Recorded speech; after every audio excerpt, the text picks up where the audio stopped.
Hey there, nature lovers and English learners. Welcome to FunlishPodcast, where we make learning English as refreshing as a morning hike through the woods. I'm your host, and today we're diving into something absolutely magical, spending time in nature while boosting your English skills from A2 to B1 level. So grab your hiking boots, take a deep breath of that fresh air, and let's embark on this linguistic adventure together. You know what's funny? The moment you step outside into nature, your brain just switches gears. It's like hitting a reset button on your entire day. Whether you're strolling through a local park, hiking up a mountain trail, or simply sitting by a lake, nature has this incredible way of making us feel more alive and alert. And guess what? That's exactly the perfect mindset for learning new vocabulary and practicing everyday English expressions. Let's start with some essential nature vocabulary that'll make your conversations bloom like wildflowers in spring. When you're out exploring, you might encounter a babbling brook. That's a small stream that makes gentle musical sounds as it flows over rocks. Picture yourself sitting beside one, listening to that soothing water music while you practice your pronunciation. The word babbling itself is so playful, isn't it? It sounds just like what it describes. Speaking of sounds, nature is like a symphony orchestra that never takes a break. You've got birds chirping in the trees, and chirping is such a delightful word that captures those short, sweet bird songs perfectly. Then there's the rustling of leaves when a gentle breeze passes through the forest canopy. Rustling. Can you hear how the word itself sounds like dry leaves moving? That's the beauty of English. Sometimes words actually sound like what they mean. Now let's talk about some everyday expressions you can use when discussing your outdoor adventures. Instead of just saying, I went outside, try spicing it up with, I headed out into the great outdoors, or I decided to get some fresh air. These phrases sound so much more natural and engaging, don't they? Native speakers love using these colorful expressions because they paint a vivid picture in the listener's mind. Here's a fun one. When the weather is absolutely perfect for outdoor activities, we say it's a beautiful day to be outside, or the weather couldn't be better. But if you really want to sound like a native speaker, try saying, it's gorgeous out there, or what a stunning day. These enthusiastic expressions show your genuine appreciation for nature's beauty. Let's practice some conversation starters that work perfectly when you're chatting with fellow nature enthusiasts. You might say, have you been on any good hikes lately? Or do you know any hidden gems around here? The phrase hidden gems is particularly lovely. It refers to special places that aren't well known, but are absolutely worth discovering. It's like finding a secret treasure in nature. When you're describing your outdoor experiences, try using sensory language that brings your stories to life. Instead of saying, the forest was nice, paint a picture with words like, the forest was absolutely breathtaking with towering pine trees that seemed to touch the clouds and a carpet of soft moss beneath my feet. See how much more engaging that sounds? You're not just telling someone about your experience, you're inviting them to feel like they were right there with you. Here's something really cool about spending time in nature. It naturally improves your observation skills, which directly translates to better language learning. When you're out there noticing the intricate patterns on tree bark or the way sunlight filters through leaves, you're training your brain to pay attention to details. This same attention to detail helps you pick up on subtle differences in pronunciation, grammar patterns, and word usage in English. Let's explore some weather-related vocabulary that's super useful for everyday conversations. When it's drizzling, that's a light, gentle rain, you might say, it's sprinkling a bit, or there's a light shower.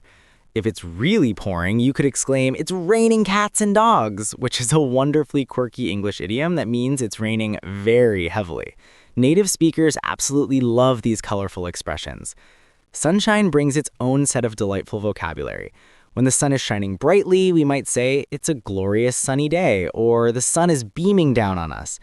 And when those first warm rays of morning sun peek through the trees, that's called dappled sunlight. Isn't that just a gorgeous phrase? It describes how light looks when it's filtered through leaves, creating those beautiful dancing patterns on the ground.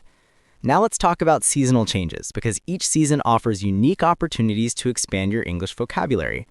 Spring brings budding trees and blooming flowers. Notice how these words capture the sense of new life and growth.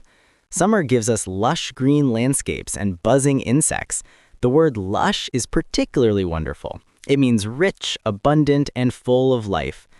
Autumn, or fall, and yes, Americans typically say fall while British speakers prefer autumn, brings us changing leaves and crisp air. When leaves turn those magnificent colors, we say they're turning or changing. And when they fall to the ground, we get those satisfying crunchy leaves that are so fun to walk through. The sound of footsteps on fallen leaves is pure autumn magic. Winter vocabulary is equally enchanting. We talk about frost-covered grass in the early morning, bare branches reaching toward the sky, and if you're lucky enough to experience snow, there's fresh powder for skiing or a blanket of snow covering the landscape. These descriptive phrases help you paint vivid pictures with your words. Here's a practical tip for improving your fluency. Try narrating your nature experiences out loud as they happen. When you're walking through a park, describe what you see, hear, and feel using English. You might say something like, "I'm walking along a winding path surrounded by tall oak trees. The birds are singing their morning songs, and there's a gentle breeze rustling through the leaves above me." This kind of real-time practice is incredibly effective for building fluency. Don't forget about all the amazing activities you can do in nature, each with its own set of vocabulary.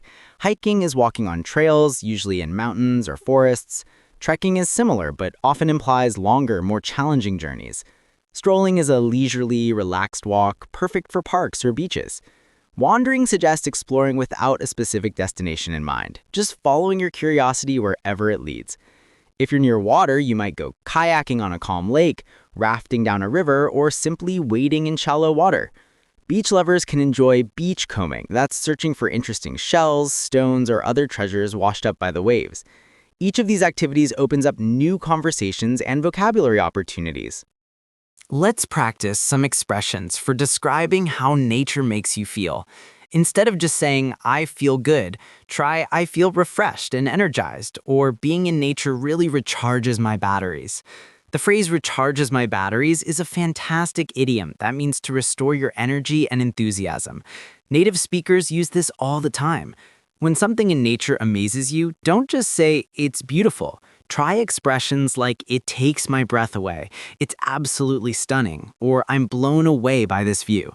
These phrases show genuine emotion and enthusiasm, making your English sound much more natural and engaging. Here's something wonderful about nature vocabulary.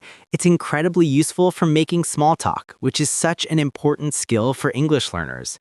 Weather and outdoor activities are universal conversation topics that work in almost any social situation.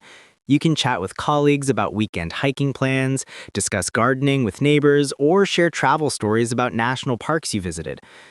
As we wrap up our nature-filled English adventure, remember that the best way to improve your fluency is through regular practice and genuine enthusiasm. Nature provides the perfect backdrop for both. Every time you step outside, you're stepping into a living classroom filled with vocabulary, sensory experiences, and opportunities to practice describing the world around you.